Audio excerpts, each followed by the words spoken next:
금산분리 원칙. 네네. 이게 뭐냐? SK, CNC도 키우고 에버랜드도 키우고 34%까지. 네. 거의 뭐 절대적 지배를. 왕국을 건설하기 위해서 금융기관을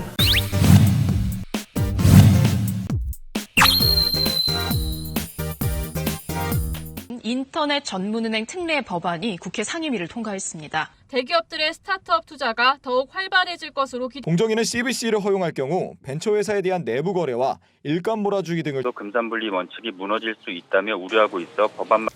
안녕하세요. 박용진 TV 구독자 여러분, 그리고 국민 여러분. 이 장마가 뭐 끝이 언제일까 싶을 정도로 계속되고 있는데요. 이 장마 중에 건강을 어떻게 잘 지키고 계십니까? 저도 큰 변화가 있었죠. 원래 제가 활약했었던 정무위원회에 다시 돌아왔습니다. 재벌개혁과 경제민주화, 또 우리 경제의 원활한 작동을 위해서 국회에서 할 수 있는 역할 열심히 하겠다는 다짐을 지금 가지고 있습니다. 근데 정무위에 돌아오니까 핫한 이슈가 하나 있습니다. 이름도 낯선 CVC, 기업형 벤처캐피탈이라고 하는 약자입니다. 이 CVC와 관련해서 정부가 허용 방침을 최근에 밝혔는데요. 이 CVC에 대한 찬반 여론이 뜨겁습니다. 그중에 가장 큰 이유가 금산분리 원칙을 훼손한다라고 하는 그런 비판이 있지요. 오늘은 늘 경제민주화와 그리고 재벌개혁과 관련해서 쓴소리, 옳은소리, 그리고 적극적인 행동도 함께 하고 계시는 홍익대학교 경제학부 전성인 교수님을 모시고 이 CVC 그리고 금산분리와 관련된 말씀을 나눠보도록 하겠습니다. 금산분리 원칙. 네네. 이게 뭐냐? 아주 예. 기초적인 얘기입니다만 네네. 이 금산분리 원칙이 어떤 건지 잠깐 소개 좀 해주시겠어요? 네. 우선 이제 금융기관이라 금융기관? 하면 은행, 증권보험, 뭐 신용카드사, 자산운용사 이런 게 이제 다 금융기관인데요. 네. 이쪽 한쪽에 금융기관, 그리고 이쪽에 뭐 삼성전자, LG전자 뭐 이런 일반 제조업, 또는 뭐 반드시 제조업 아니라 서비스, 비금융업. 네. 우리가 이제 이걸 보통 산업자본 이렇게 예. 얘기하는데요. 금융기관과 산업자본을 이렇게 띄워놓는다. 이게 이제 금산분리가 되겠고요. 금산분리의 원칙은 언제 왜 생긴 거죠? 옛날에 이제 유럽에 은행이 생겼는데 네. 은행은 굉장히 특혜를 받은 그런 회사였어요. 네. 예를 들면 뭐 뱅크 오브 암스테르담 이런 게 이제 우리가 보통 근대적 은행이라고 하고 뱅크 오브 잉글랜드 지금은 이제 영국의 중앙은행이 됐죠. 이런 은행이 이제 그 초창기에 주식회사가 되었는데 그 당시에 주식회사는 의회가 이렇게 차터라고 헌장을 줬어요. 그러니까 의회로부터 수임을 받아서 회사 영업을 한 거예요.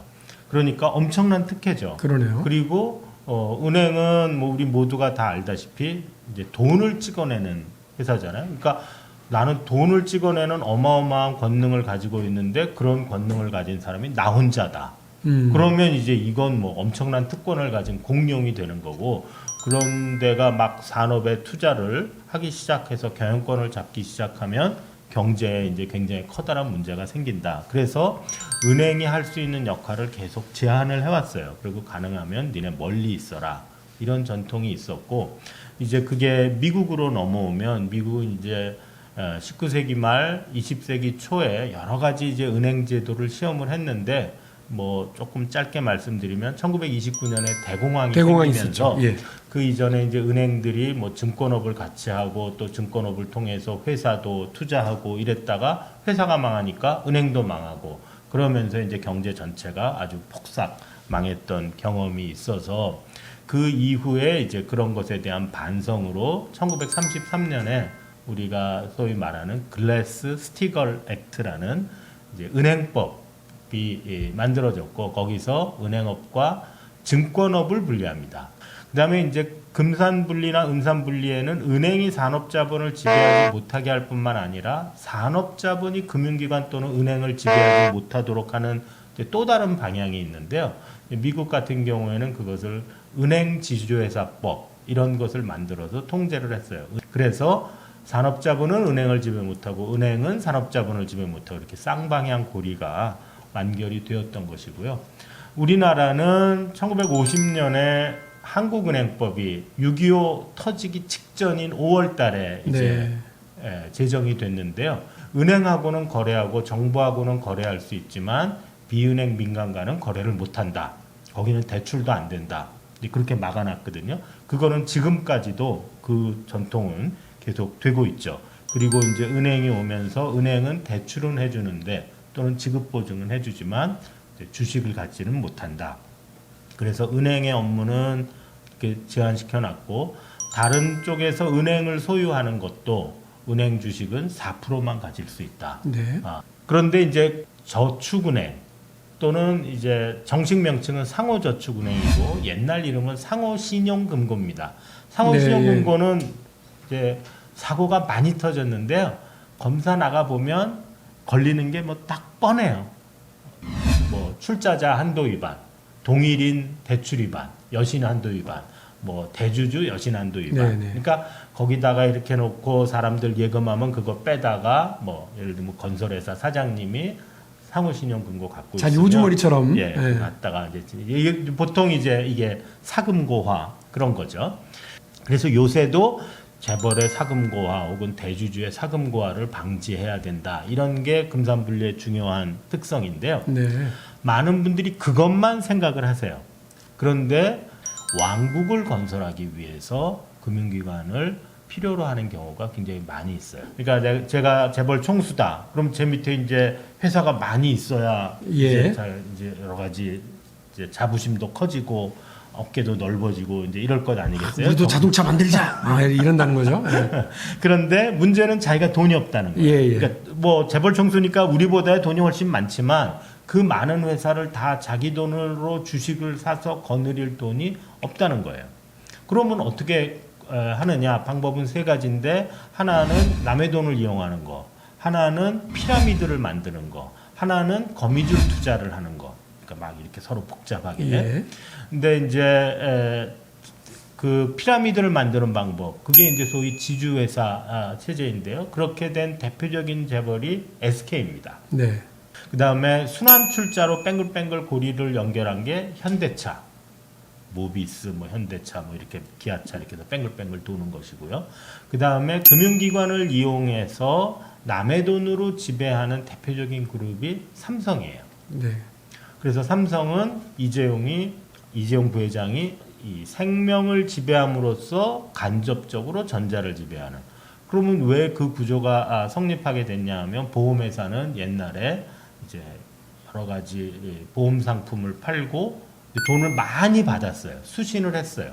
그래서 그걸 가지고 삼성전자 주식을 사가지고 지금까지 가지고 있는 거죠. 즉 투자자 돈을 가지고 지배력을 확장을 하고 있고 이런 경우에는 금산분리 규제가 뭐 그거를 내 호주머니에 넣겠다 그게 아니라 그걸 이용해서 거기에 들어가 있는 돈을 이용해서 내가 회사를 집어먹겠다.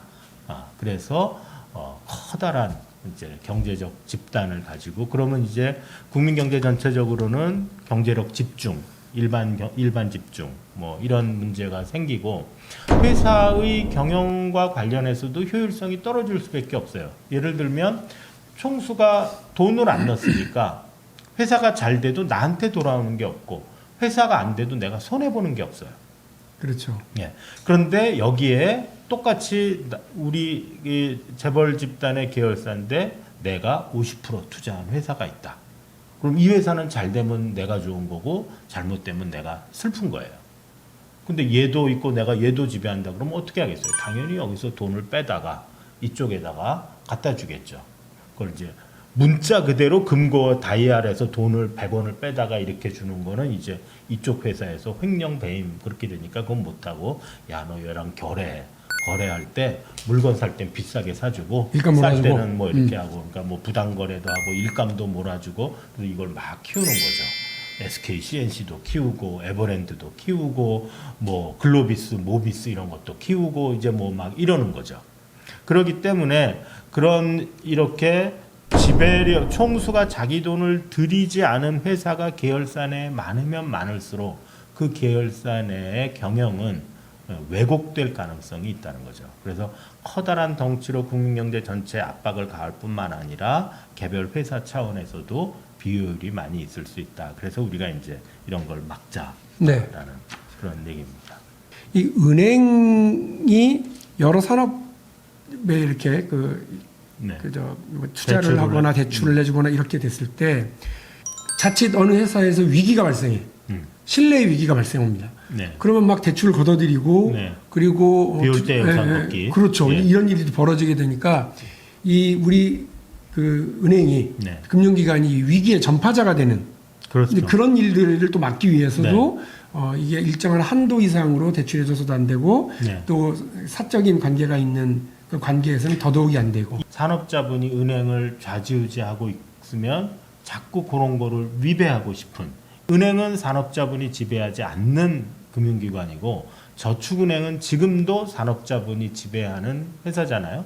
저축은행에서 사고가 더 빈발했다는 거는 만약에 우리가 은행을 산업자분이 지배했을 때 어떻게 되었을까? 현실은 없었지만 우리가 이제 가상적으로 머릿속 실험을 해볼 때 지금 저축은행에서 일어나는 것과 비슷한 일들이 일어나겠구나.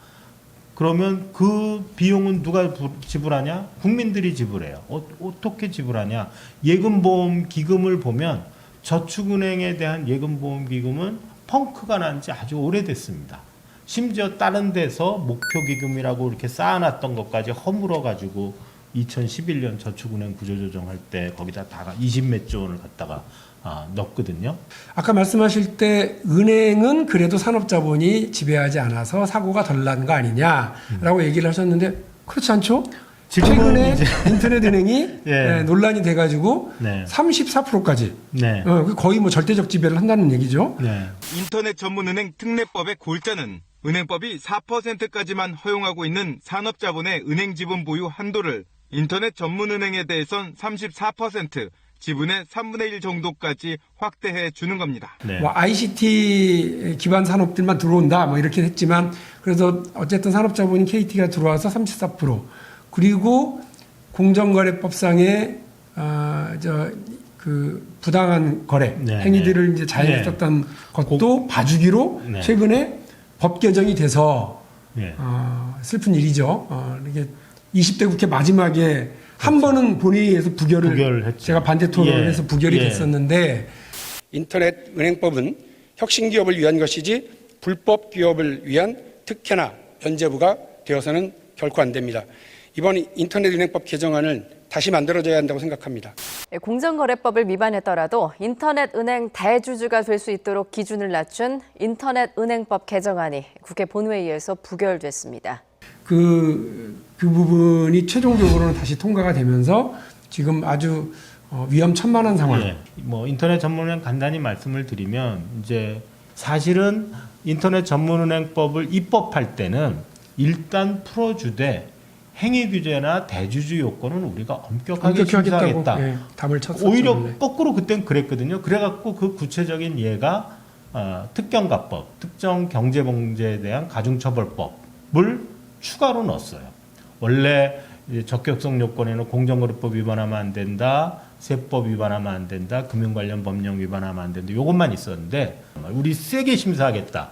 근데 정작 문제가 되니까 공정거래법 반을 뚝 잘라가지고 요쪽 위반한 건 눈 감자.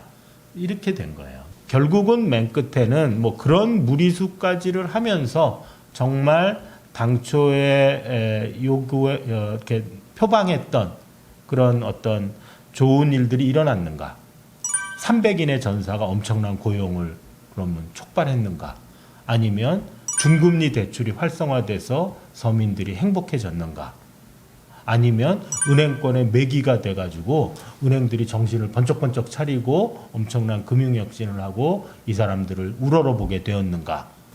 뭐 그 답은 시청자 여러분께서 스스로 다 내리실 수 있으리라. 또 하나 과외 시간 뭐냐면 삼성생명과 관련된 건이에요. 삼성생명이 삼성전자 주식을 한 8% 정도 가지고 있습니다. 삼성전자 전체 지배 구조를 보면 국민연금이 9% 제일 세죠. 그 다음에 삼성생명이 많이 가지고 있고, 그 다음에 삼성물산이 많이 가지고 있고, 그 다음에 이제 이건희 회장과 그 일가들이 뭐 한 5% 조금 안짝으로 가지고 있는데 요 삼성생명이 가지고 있는 이 8%가 이게 어마어마한 돈입니다. 약 한 27조에서 30조 정도가 될 텐데 아까 말씀하셨잖아요.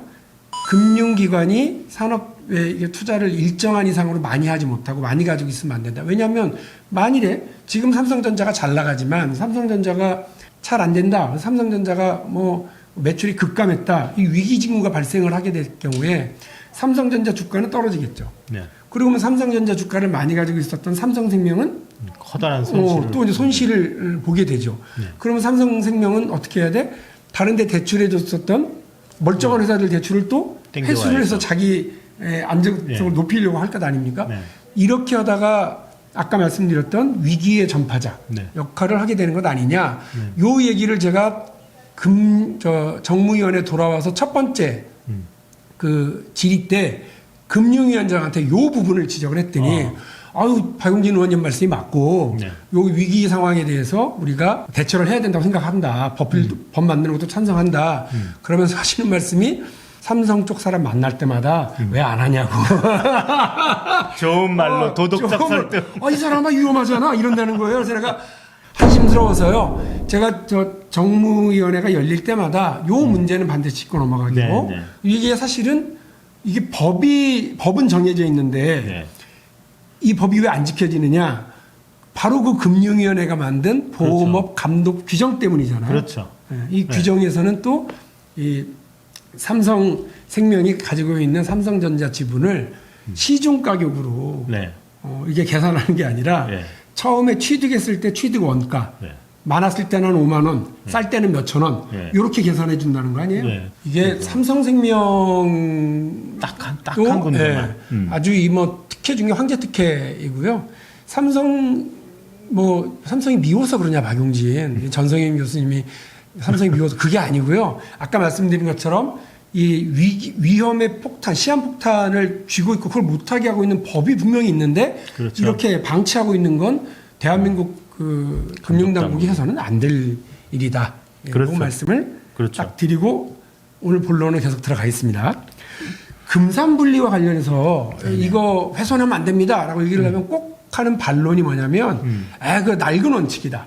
그렇죠. 실제 미국이나 유럽이나 이런 선진 금융 국가들에서는 이 금산분리 원칙이 없어졌나요? 그러니까 유럽은 이제 유니버설 뱅킹 그래가지고 은행이 이제 증권업도 보험업도 하고 투자은행업도 하고 하면서 이제 그 경계선이 많이 허물어졌어요. 그러나 미국은 이제 뭐 이걸 완화해야 되지 않느냐 이런 논의는 계속 있었지만 그런 논의만 있지 그렇지는 않았고 특히 이제 지난 2007년에 서브프라임 금융위기를 겪으면서 이제 그 도드 프랭크 액트에서는 오히려 글래스 스티글적인 요소를 강화했었죠. 하나 더 이렇게 반론으로 나오는 게 뭐냐면 지금 재벌들이 사내 유보금으로 가지고 있는 돈이 어마어마한데 네. 그 돈을 이렇게 쓸 텐데 무슨 은행에 대한 사금과 그런 거 없어. 네. 이렇게들 얘기하는 분들이 있습니다. 네.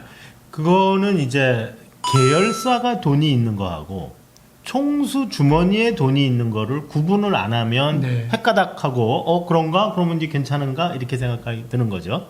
그러니까 아까도 제가 산업자분이 금융기관을 지배하려고 하는 인센티브에는 두 가지 종류가 있다. 하나는 사금고하로 돈을 쓰겠다. 그러니까 그런 요소는 줄어들 수 있을지 몰라요. 계열사가 돈이 많으면 은행 돈 안 써도 되니까. 근데 또 하나 욕구. 엠파이어 빌딩, 왕국의 건설. 그거는 총수가 돈이 있어야 되는 거거든요.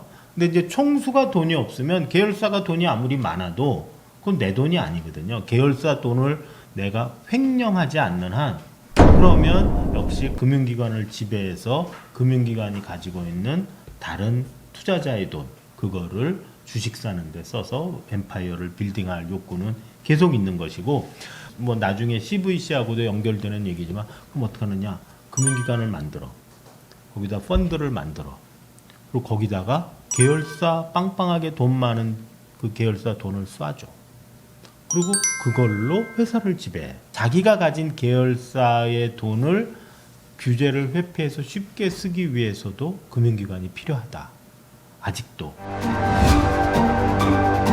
좋잖아요. 벤처 붐 다시 일으키고. 네, 그 유동자금이 미친 듯이 들어올 거 아니겠어요? 만약 CBC가 그렇게 좋은 거라면. 저는 뭐 SK가 가장 기뻐할 재벌 중에 하나일 것 같아요. 이런 우려에도 불구하고 왜? 광고를 좀 하겠습니다. CBC 관련한 문제점이 무엇인가 좀 확인하기 위한 토론회가 8월 20일 목요일입니다. 오후 2시에 국회 의원회관 제2세미나실에서 열립니다.